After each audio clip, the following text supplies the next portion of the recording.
Ассалаумағалейкум, құрметті достар, көрермендер, бауырлар. Барлықтарыңыздың отбасыларыңызға амандық, құт береке, бақыт тілеймін. Мен бүгін қысқаша бұзаулар жөнінде видео түсіретін боламын.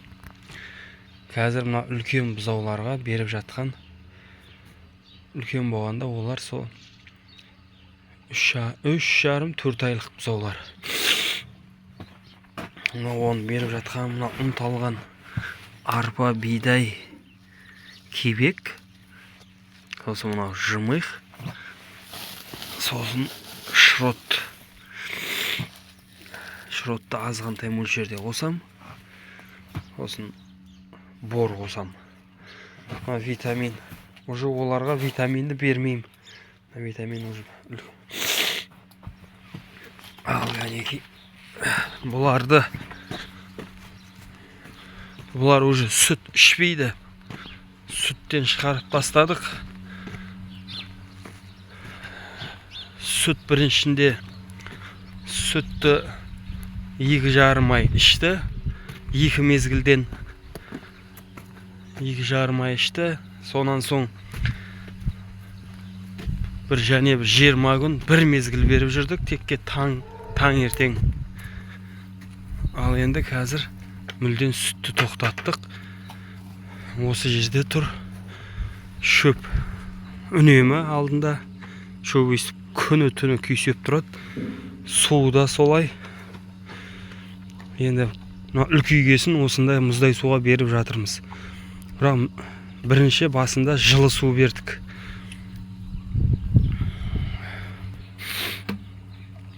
Менен үлкен 15 литрлік шелек толтырып біреу әкеп таңертең осылай туып қоям. Бұлар уже бордақыға дайын. Өстіп үйренеді. Өсіп кеткенде, ертең үлкейгенде іші кеуіп көпті болып қалмайды. Өзінің керегін ғана жейді, керек емесін жемейді. Қазір мынау бір тойып алады да күн шуаққа жатады. Кеше жаңбыр жауып, құралай салқын, 5 қонақ. Әжер бұлшып кетті, бірақ шөп тастап, құрғақ жерлерде жатады осылай. Мынау енді бордақыға дайын деген сөз. Өстіп жеп. Қазір мынау 3,5-4 айлық бұзаулар.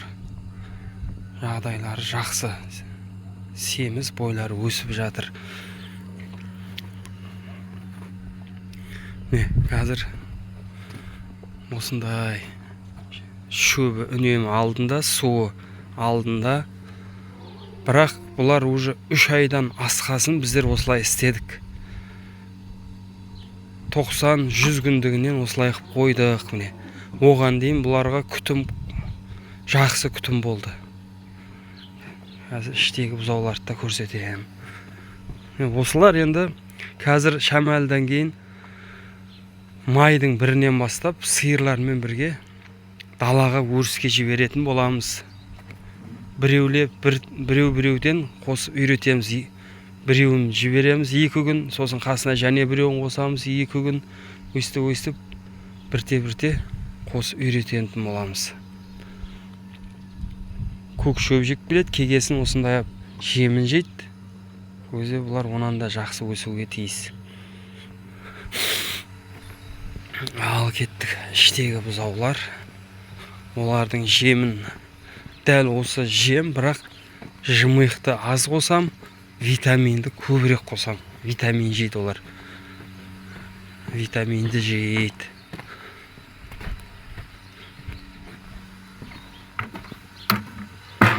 Витамин жейді. Таңғы сауын.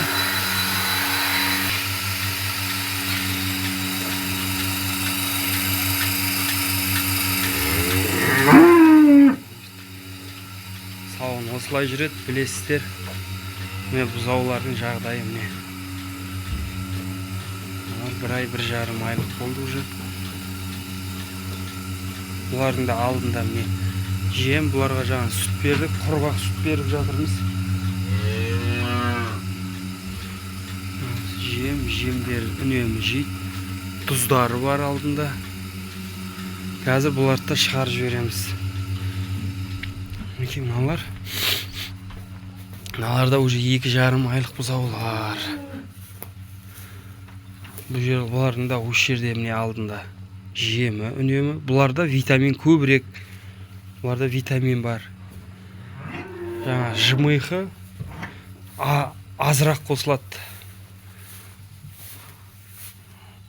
Бұларға арпа, бидай, кебек бар. Витамині бар құрамында жемінің. Сосын не олы аз. Жаңа шыроты аз. Осындай шөбі тұр. Тұзы тұр. Тұзында өсіп күтте жалайды. Жаңа сүтін ішті, 2 мезгіл сүт ішіп жатыр бұлар. Ертең шамалдан кейін бұларды уже 1 мезгілге ауыстырамыз. 1 мезгіл сүттерін 1 мезгіл береміз. Мына жерде мінекей тұз. Алды уже жалап бүйтіп қойған. Қараң болып кетті ма? Шөбі, мыналардың шөбі мына жерден жейді, аналар ана жақтан жейді. Бұларды енді өстіп, ертең 1 мезгіл таңертең ғана сүт береміз, кешқұрын сүт бермейміз. Сөйтіп, асты-асты не болға өткізіп жібереміз жемге. Бұларды да сосын шығарамыз далаға, көкке. Қазір бәрін бірден шығарсақ, бұлар жүгіріп әбіржетеді. Сосын үлкен сиырлармен бірге үйретіп, үйге өздері келетін болады сиырлармен бірге. Бұларды әдейі сиырларға қосу үшін емізбейміз. Сол 2-3 күн еміземіз, жақсылап уызын емген соң бөлек алып тастап, сосықмен береміз. Мынандай сосықмен үйреттік, мінекей. 3-ке бөліп қоямыз. Мынандай сосықлермен үйреттік. Мына сосықны мына жерге бүйтіп қоямыз. Бүйтіп өстіп сосықмен үйреттік. Бірден 3-ші, 5-ші, 3-ші, 4-ші күннен бастап. Берей алып кетті оны. Сөйтеміз да сосын шелекке үйретеміз андай қолменен. Шелекке үйретсек оңай, жұмысы жеңіл. Қазір сүтті беріп жатқанын көрсетем.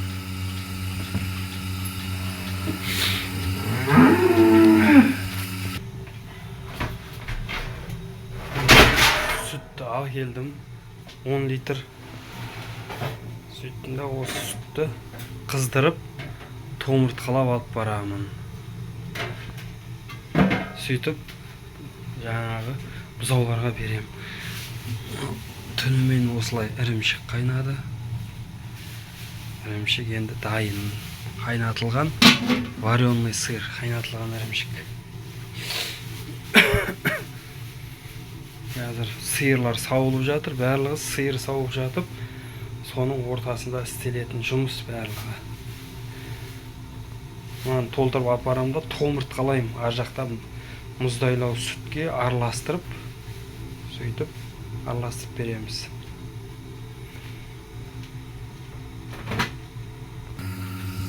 Не достар, мынандай сүтті әкеліп, томыртқалап, дайындап қойдық. Сосын мына бір меркесі бар, осы кружкамен 2,5 литрден береміз. Бірдемеден ішіп алады, жұмыс жеңіл.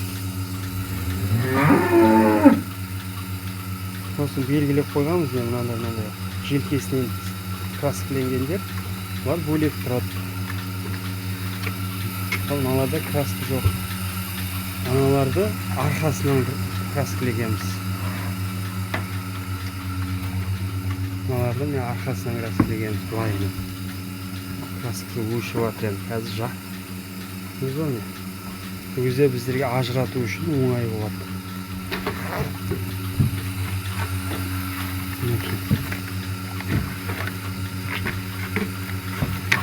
Болды, dostlar. Bәрін көрсетіп түсіріп жатырмын. Бастарыңыз айналып кетпесін. 1 2 2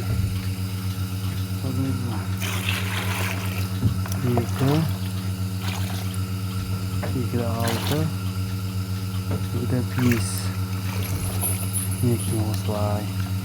Все, давай. Бәрін көрсетейін қалай алатын.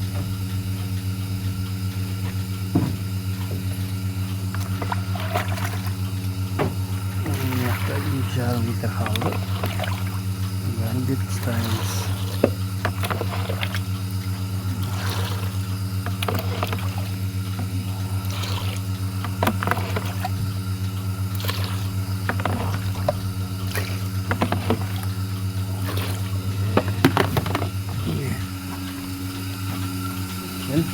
Gel. Ne? Üstüp bir üretip alsam kolga, şilekке. Ыңғайлы болады, оңай болады өзіңе де.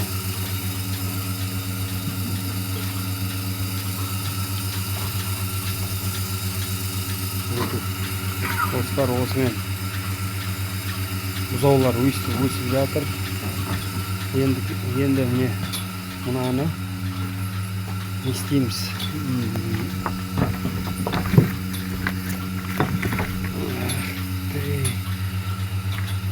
Осылар уже үлкейді. Үлкейгеннен кейін, шамалдан кейін бұларды құрғақ сүтке үйретеміз. Құрғақ сүтке үйренеді бұлар. Оларды қалай үйретеміз? Бірінші жаңа дәрісін береміз. Дәрісін бергесін 2 мәрте дәрісін беріп, сосын барып құрғақ сүт беріп бастаймыз.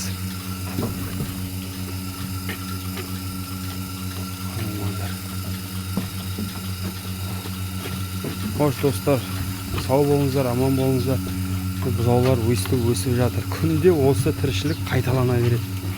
Күн сайын таңертең кешқұрым, таңертең кешқұрым.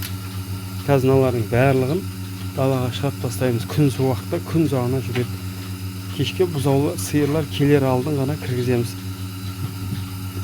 Сүтін беру үшін осы жерге кіргізіп қоямыз тағы да. Хош достар, сау болыңыздар, аман болыңыздар.